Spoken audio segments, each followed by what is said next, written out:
ਇੱਥੇ ਕਈ ਪਰਿਵਾਰ ਆ ਪਾਸਟਰਾਂ ਦੇ ਠੱਗੇ ਗਏ।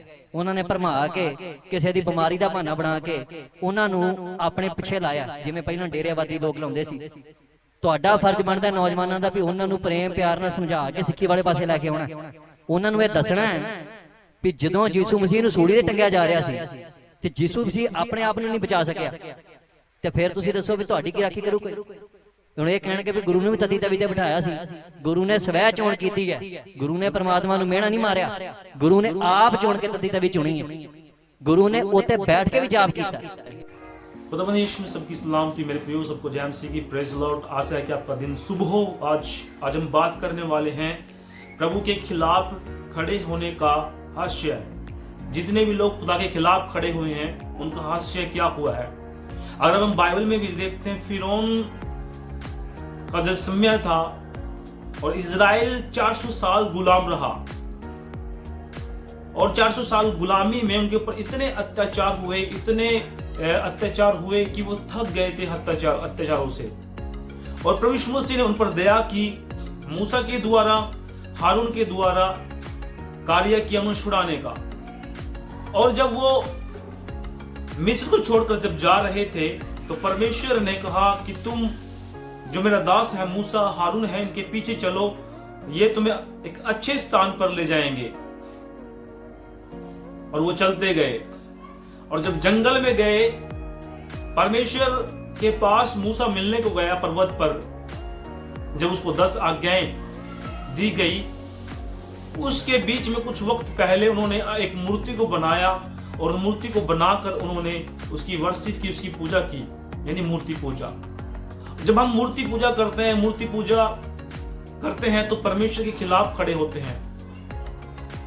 और जब हम मूर्ति पूजा कर कर परमेश्वर के खिलाफ बोलते हैं, तब भी हम जानते हैं कि हम क्या कर रहे हैं, और परमेश्वर के खिलाफ खड़े होने का और उसके खिलाफ बोलने का मतलब क्या है।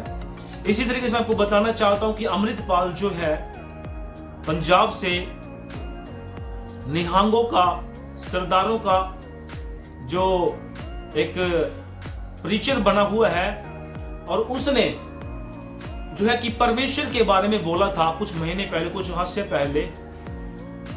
और आज अगर हम देखते हैं, परमेश्वर के खिलाफ बोला था, आज वो चुपता फिर रहा है, उसकी सांस में सांस बाकी नहीं है, और वो कायरों की तरह भाग रहा है, क्योंकि परमेश्वर जानता है परमेश्वर की लाठी में आवाज नहीं है। जो परमेश्वर के खिलाफ खड़ा हुआ, जो परमेश्वर के अगेंस्ट खड़ा हुआ, वो बचा नहीं, या तो वो कब्र में है या वो जेल में बंद है।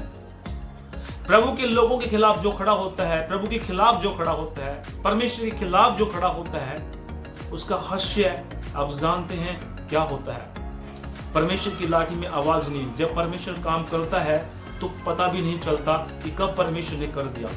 आज एक मैं वाक्य बताने वाला हूं, एक गांव का, जहां एक प्रभु के दास सेवा करते हैं, ट्रेनिंग देते हैं, पास्टर ट्रेनिंग देते हैं, बच्चों को अच्छी शिक्षा देते हैं बाइबल की। उनके कॉलेज के पीछे एक जो घर था, और वो बहन भी मसीह थी, परमेश्वर की दासी थी, लेकिन पूरे तरीके से परमेश्वर के वचन में खरा नहीं उतरती थी। एक नाम के मसीह थे।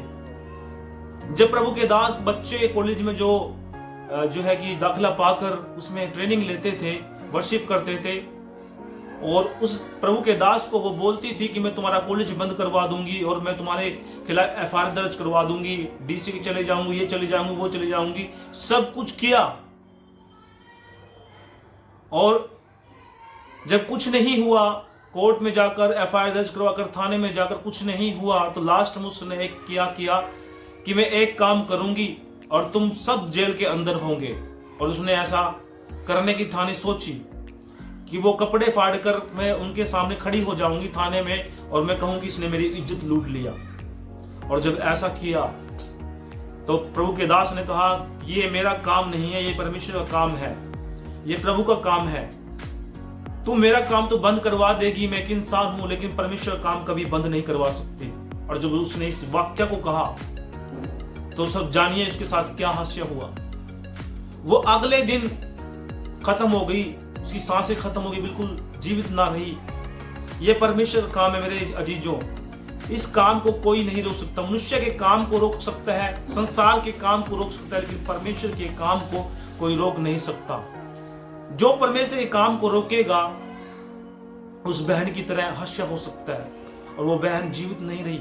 जब उसने यह बात बोली कि मैं कपड़े फाड़कर खड़े हो जाऊंगी, तो प्रभु के दास ने कहा कि मेरे काम को बंद करवा सकते हैं, लेकिन परमेश्वर के काम को बंद नहीं करवा सकती। इसी तरीके से जब उसने यह बात बोला, अगले दिन जीवित नहीं रही और उसका जनाजा उठ गया। इसी तरीके से परमेश्वर का वचन के खिलाफ जो बोलते हैं, परमेश्वर के खिलाफ जो बोलते हैं, वो भले चंगे नहीं रहते, वो ठीक नहीं रहते।